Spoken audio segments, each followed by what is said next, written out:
Ya, kembali lagi bersama kami di acara Sidak Kopi. Diskusi dadakan kondisi sepi. Mantap. Jadi untuk hari ini kita akan membahas tema apa dulu? Diare. Diare ya, diare. Oke, kita kedatangan narasumber hari ini jauh-jauh dari Manado. Mungkin bisa memperkenalkan diri, Dok. Ya, perkenalkan saya dengan Dr. Osvaldo dari Manado, jauh ke sini, tugas di sini. Oh, jadi tugas di sini ya. Ya. Beliau sebagai dokter internship di UPT Puskesmas Adi Saga. Betul. Jadi begitu ya. Dok, sebelum kita mulai, biar kita tidak Segar, tegang ya, ya. segar biar fresh ya. Kita kopi dulu, Dok. Nah, siap. Nikmatnya. Mantap. Apa, Dok? Nikmatnya. Oh, nikmatnya. Oke, Dok, kita langsung aja nih, Dok. Diare. Jadi sebenarnya apa sih, Dok, diare itu? Nah, diare itu merupakan kondisi di mana seseorang mengalami buang air besar yang frekuensinya itu bisa lebih dari 3 kali. Lebih dari 3 3 kali. Jadi kalau dia masih 2 kali itu kita belum bisa sebut sebagai diare. Nah, itu biasanya masih dianggap masih normal lah kalau bisa orang sehari 2 kali. Jadi kalau orang terkena diare itu sebenarnya ada kriterianya, Dok? Iya, ada kriterianya, betul. Kalau dia udah lewat dari 3 kali BAB-nya bisa dikategorikan diare dalam sehari bisa 3 kali. Dan biasanya itu kotorannya itu biasanya dia cair atau lunak. Oh, jadi gitu ya. Jadi tadi seperti yang Dokter Os bilang, jadi kalau diare itu minimal dia 3 kali dalam sehari. Dia bolak-balik BAB, terus bentuk BAB-nya cair atau lembek atau lunak, jadi seperti itu. Oke, tadi kita sudah tahu diare itu apa, terus kriteria diare yang disebut diare itu seperti apa. Sekarang apa sih penyebab utama orang terkena diare itu? Nah, untuk penyebabnya tersendiri itu ada banyak macam ya. Yang paling sering itu biasanya karena virus atau bakteri. Nah, kenapa bisa karena virus atau bakteri? Itu bisa karena kondisi higienitas mereka. Higienitas mereka itu kadang kurang bersih ya, kadang makan nggak cuci tangan, atau makanannya yang terkontaminasi kan karena bakteri virus. Bisa juga karena parasit ya. Nah, bisa juga karena ada satu juga karena faktor dari pikiran. Nah, ada tuh. Oh, ada ya, Dok? Ada. Nanti aku jelasin lebih jelas. Oke, ya itu. Dari pikiran ternyata bisa menyebabkan diare. Oke, tadi diare itu nih sekarang kan banyak nih di masyarakat diare itu bisa menyebabkan atau bisa menularkan nih ke yang lain nih. Benar apa enggak, Dok? Bisa menular, tapi penularannya berbeda sama kayak orang batuk pilek atau kayak orang TB gitu, bukan beda. Kalau diare seperti Kalau diare biasanya penularannya karena kontaminasi makanan itu tadi yang saya jelaskan, yang kontaminasi karena makanan yang kotor, makanan yang kotor ya, berarti penularannya. Atau orang yang lagi sedang diare menggunakan alat sendok makan bersamaan dengan orang yang diare, itu bisa karena bakterinya kan. Nah, itu gejalanya itu bervariasi loh. Bisa itu orang dengan diare itu kadang bisa dia itu salah satunya selain buang air besar tadi kan, kalau dia kena infeksi bakteri itu dia bisa demam. Nah, itu salah satu tandanya berarti demam. Kadang demam. Kalau sendiri, kemudian ada juga kadang disertai mual muntah, bisa sakit perut, itu dia. Nah, kalau untuk dari penyebabnya tersendiri itu, kalau kan misalnya dia itu ada masing-masing kriteria khusus-khususnya tuh. Nah, kalau misalkan virus itu biasanya umum-umum aja gejalanya. Gejalanya biasanya umum-umum kayak orang sakit perut kan, yang itu yang disebabkan oleh virus. Ya, virus atau kalau bakteri itu kayak E. coli itu contohnya, itu paling sering tuh. Dari air berarti ya? Ya, paling sering tuh. Misal karena minuman yang terkontaminasi juga kan. Nah, itu bisa paling sering tuh karena mereka kayak sakit perut lah, atau karena datang keluhan udah mencret lah, udah lebih dari 3 kali gitu kan. Kadang bisa ada demam, bisa tidak juga. Nah, kalau untuk yang spesifiknya, misalkan kalau yang karena bakteri itu biasanya ada satu namanya disentri. Disentri itu ya. Nama penyakitnya.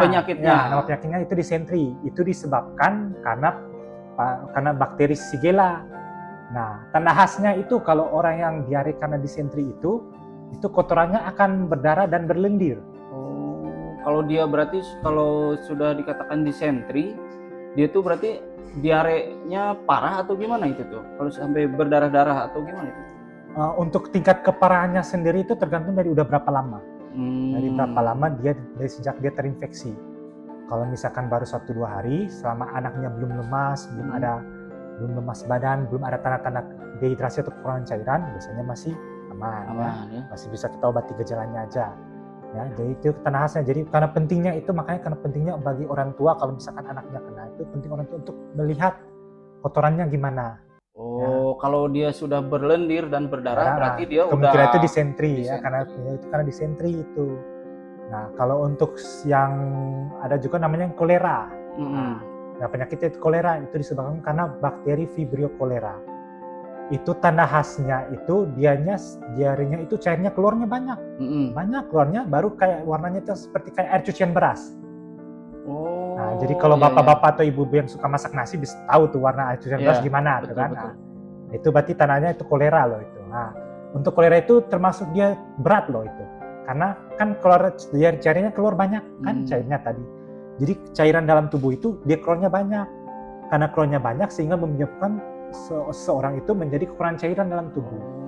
Sehingga dia bisa lemas badan, kadang dia lemah, kadang bisa sampai matanya udah cekung kan gitu.